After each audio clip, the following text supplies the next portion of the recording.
I have a lot to say to young students. Young students should do their work, their research, especially the Ph.D. work, as independently as possible. Welcome to SciTalk. Today we have our guest, Professor Ashok Sahni, who is the most prominent vertebrate paleontologist in India part-time. Welcome, Professor Sahni. Thank you, Devapriya. So, my first question is, what is the broad general research interest that you have, and what are the common things that you have worked on? Well, I have to go back many years. As a young student, I was about 22 years. I went to the University of Minnesota, and I started my research career on early life, sedimentology of the Neoproterozoic. But soon after, I was attracted by, I was young and impressionable, so and there were a lot of work going on dinosaurs in Montana. So I switched my guides, and I started with a project that was then taking effect. So I got interested in this whole business of Cretaceous dinosaurs and mammals, and that's how my research career started.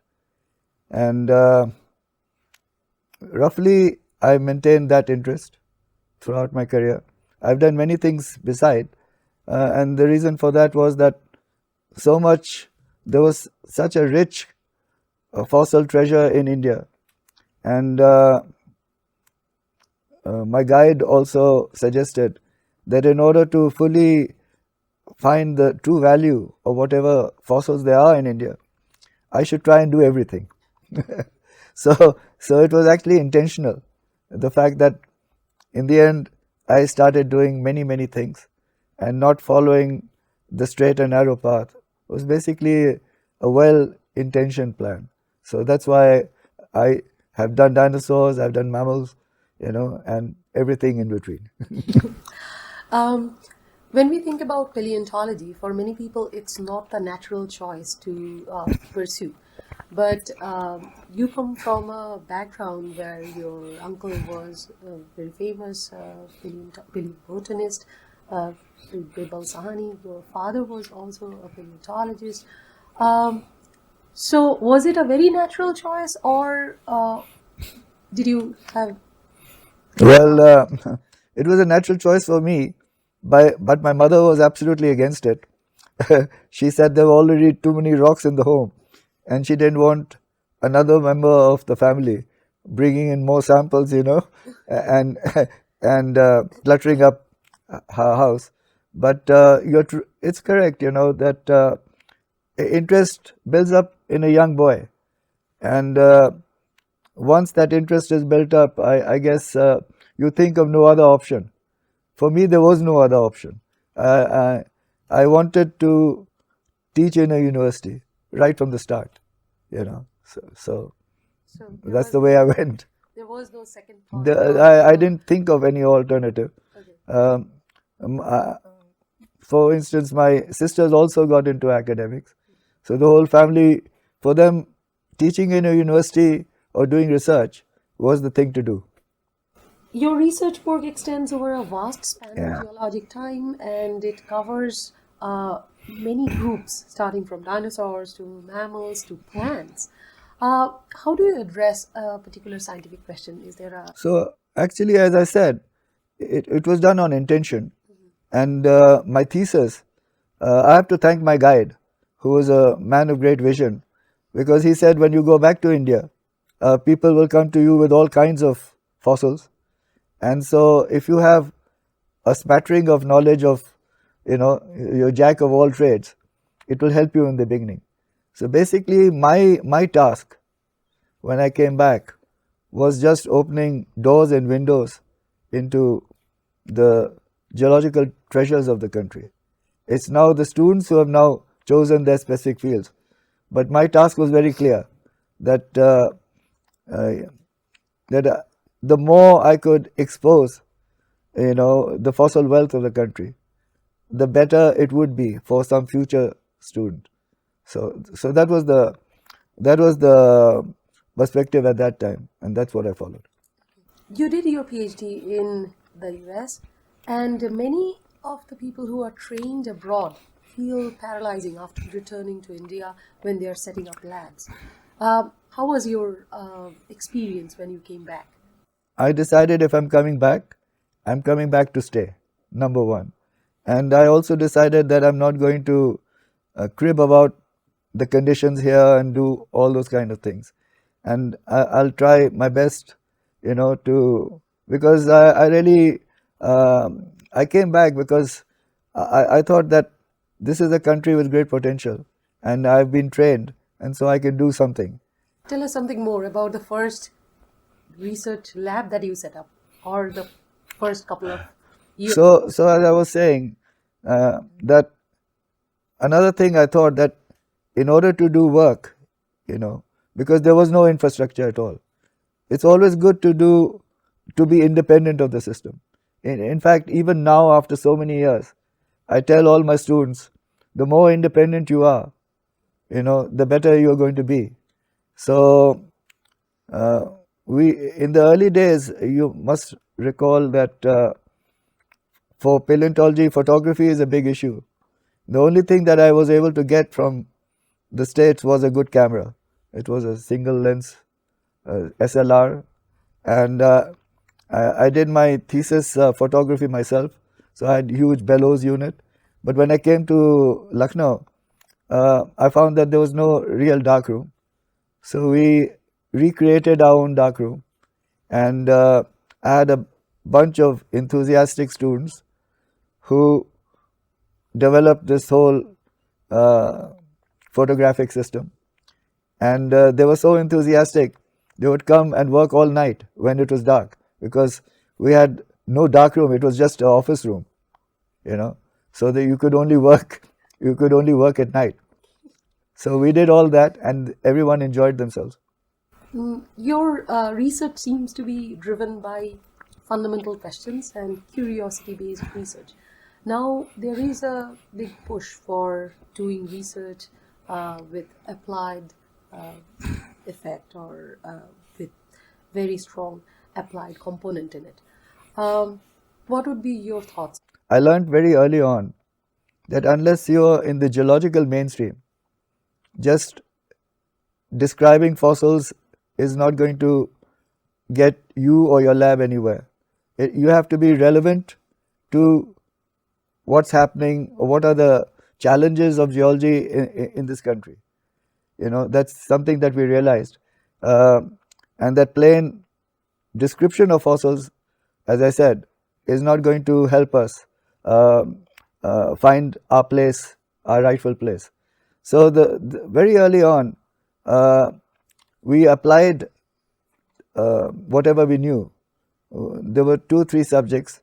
One of the first subjects that we did was how we could date the collision process. Firstly, I must tell you that when I came, many geologists in India were anti-plate tectonics. So it was quite difficult actually to talk about collision processes and to talk about plate tectonics, especially in a vertebrate paleontology context. But we went ahead, and so one of the first papers that we wrote way back in 1971 or so, we were able to give rough estimates of the collision date based on the fact that Asiatic mammals crossed over to India. So obviously, if they crossed over to India, there must have been a surface contact between India and Asia. So that was the first, and because at that time it was a novel idea, we got very good press from people who were working in America and in Europe, and that set us off. So that was the first application, and the second application was the age of the Deccan traps. So these were two big issues. At that time, they were not being addressed by paleontologists.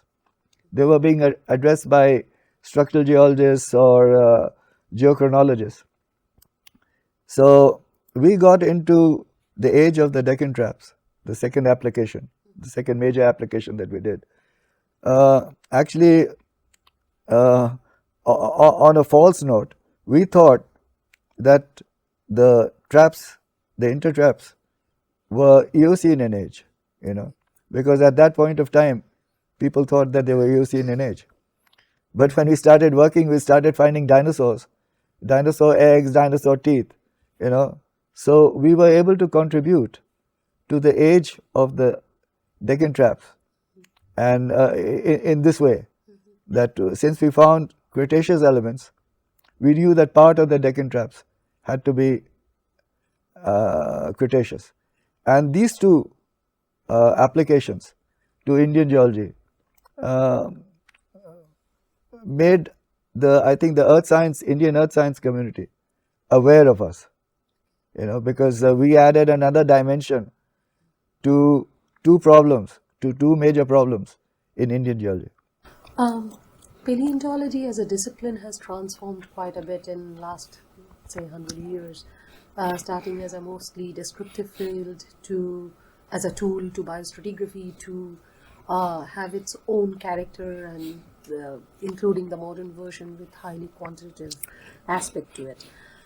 Now, when we look at the curriculum that's being followed in different parts of the country, especially in the universities, do you see it's a good representation of what is the present status of paleontology?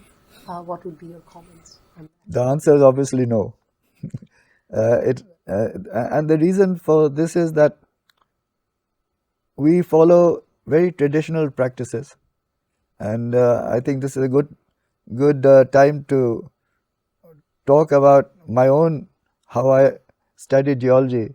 I was a student in the late 50s and early 60s, and it turned out that we were doing exactly the same thing that my father had done in Cambridge in the 1920s for his tripods. The same descriptions of fossils, the same way, making diagrams and doing that.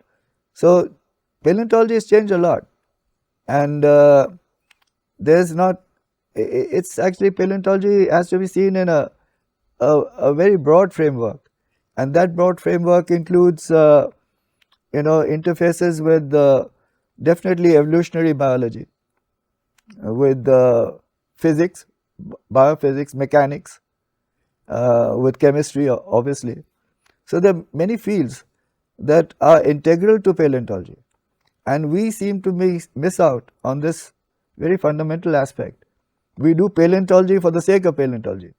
Paleontology is actually, according to me, a number of things, and if you are a good modern day ecologist, you can be an excellent paleontologist, because if you're going to do paleoecology or try to find out, reconstruct ancient environments, if you don't know the basics of modern ecology, it's not possible for you to do it. So coming back to your question of curricula, paleontology has to be learnt in the context of several fields. You can't just do paleontology, and it depends on what you want to do in paleontology. So I would say that the curricula has to be modified, but more alarming than the curricula is that paleontology is not being taught in universities. The number of universities now teaching paleontology has diminished drastically. So that, I think, is the more worrying question. And not only paleontology, there are many this fight between what is basic and what is applied. That will go on, but I think you can't do science without having a thorough knowledge of basic sciences, and this applies to geology as well. It's not only paleontology.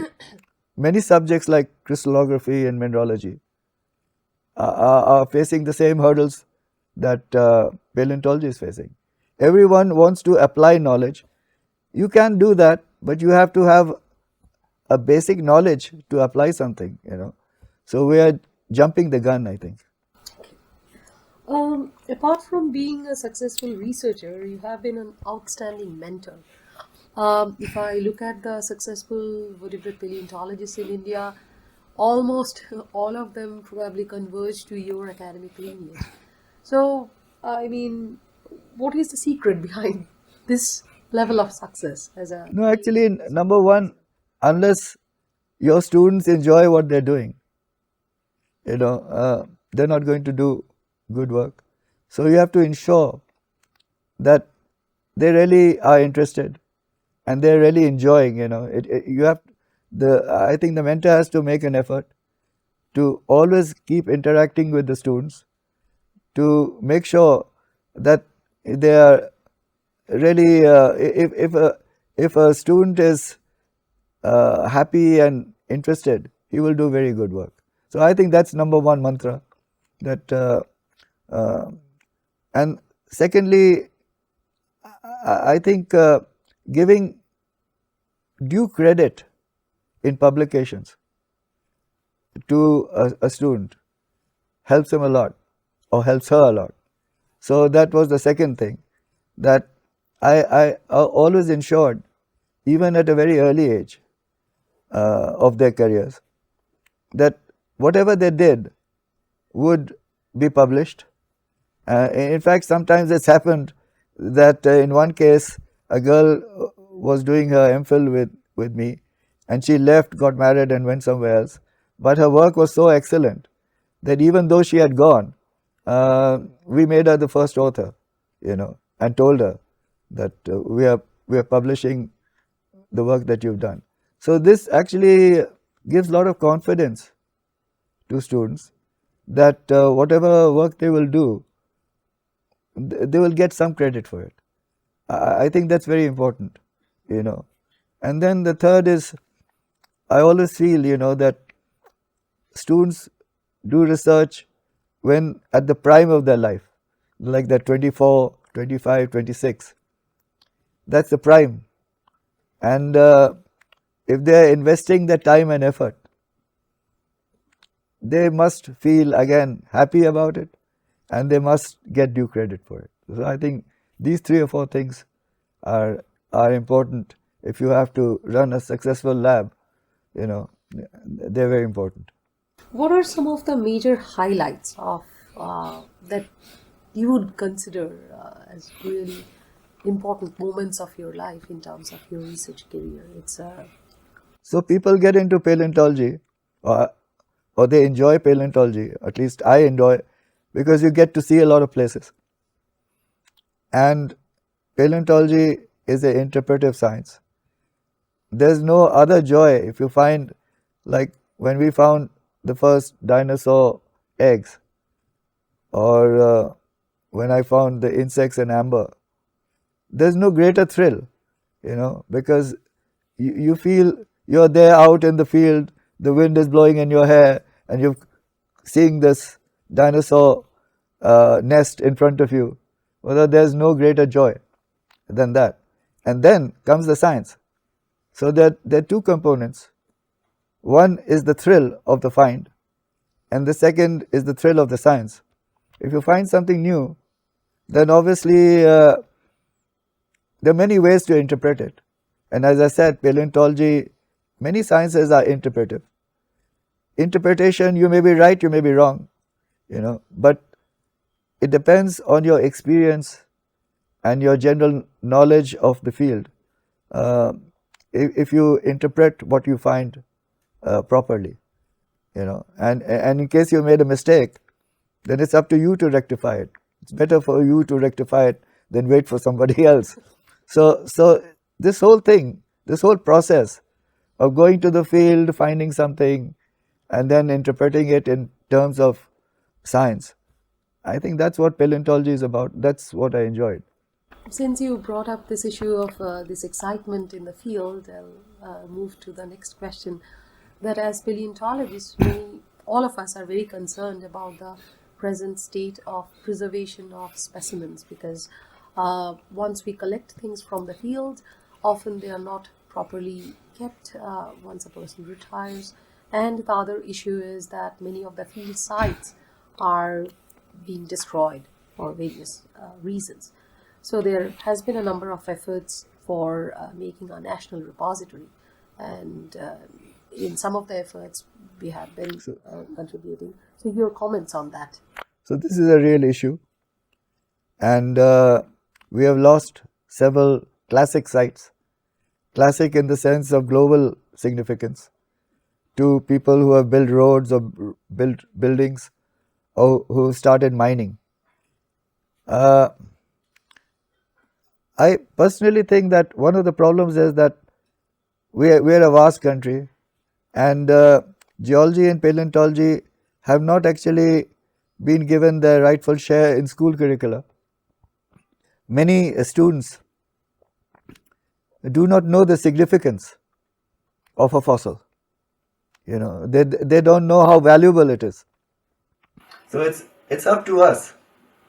It's up to us to educate students and the young people that this, after all, is a national heritage of the country. If you break a dinosaur bone, that's gone forever. But if you were to reconstruct it, you would get a new animal that lived on the soil of what India is today. So if that knowledge is there among students, then I think they themselves will stop the rampage that is happening these days. So there's need for a repository, but there's more need for education, I think. So that it's a general movement rather than some scientists saying we want to keep our fossils there or whatever. That is a necessity, but a general awareness amongst the people. So inclusion of paleontology or the general field of geology in science curricula in the school level would definitely contribute to this. What about the science communication from the scientists themselves, or at a very general level where people can? So this applies, I think, to all sciences. So you can do science in your lab and shut the door and not bother about other people. Or you can open your doors and say, this is what we're doing, come and enjoy our work. You can tell the public. So I think it's a responsibility of the scientists at all times to communicate with young minds and old minds, that this is what we're doing. This is we're excited about this. You get excited along with this. In fact, I was very lucky. I had the opportunity of establishing in a government museum a dinosaur gallery. It's a rare opportunity, but one of the administrators at Chandigarh asked me to do that, and I really enjoyed doing it. So we in the government museum we were able to make a number of exhibits. With we didn't have any expertise. We used things like M-seal and cardboard and stuff like that to build images. Some of them, of course, were commercially built. But it's been now 16 or 17 years since that museum was built. And I'm happy to say that school children come on a regular basis, because there is no other facility. I'm not saying it's very good, but whatever it is, it's all that we have, So, so, it is in paleontology. Of course, you can do that. It's more difficult to do that if you're a mathematician, you know. Or, but in my days when we were studying, I remember there was a lot of interest in astronomy, and I find whether it's paleontology or astronomy or whatever, young minds are really interested in stars and fossils and shells and stuff that they find. But there's no way in which their curiosity can be fulfilled, you know. And I think it's up to us. So nowadays, what do you do? How do you wind down from science, or what are the other things that you are pursuing? Yeah, well, I've maintained my interest in science, and when one grows old, one tries to push one's idea down the throats of students who are maybe not very receptive, because you think they should be doing this, why aren't they doing this? So you have so many ideas going in your head, but you don't have the facilities to actually carry out the ideas. So usually the next best thing is to get your students, interested in your crazy ideas. So right now, I have many crazy ideas. Some of them are feasible, some of them are not feasible. So I keep contacting people whom I know. What do you think of this? Can you do this? So that's how I spend my time. Yeah. Do you want to say anything to young researchers or young students? Yeah, I have a lot to say to young students. Firstly, I think you know young students should do their work, their research, especially the PhD work, as independently as possible.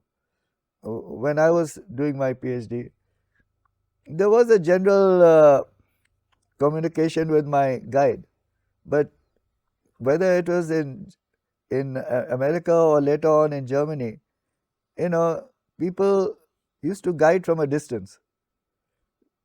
They gave you a rough idea of what you were expected to do, and you do it yourself. There was no day-to-day communication between the guide. What I mean to say is that my advice to the students is that your research problem should be very well defined, and you should be able to define your research problem, and you should be able to do it independently. Rather than many times what happens in our country, there's a lot of interaction between the guide and the students. So the student always looks up. Okay, I've done this, now what to do? What should I do? And I think this is one of the main issues. If the girl student or the boy student has to get on and do independent research, that feeling has to start very early on, so that there's confidence built up. The guide will tell you, I don't think you're going to get anywhere with this approach. Up to that, it's fine. But the approach has to be the student's approach.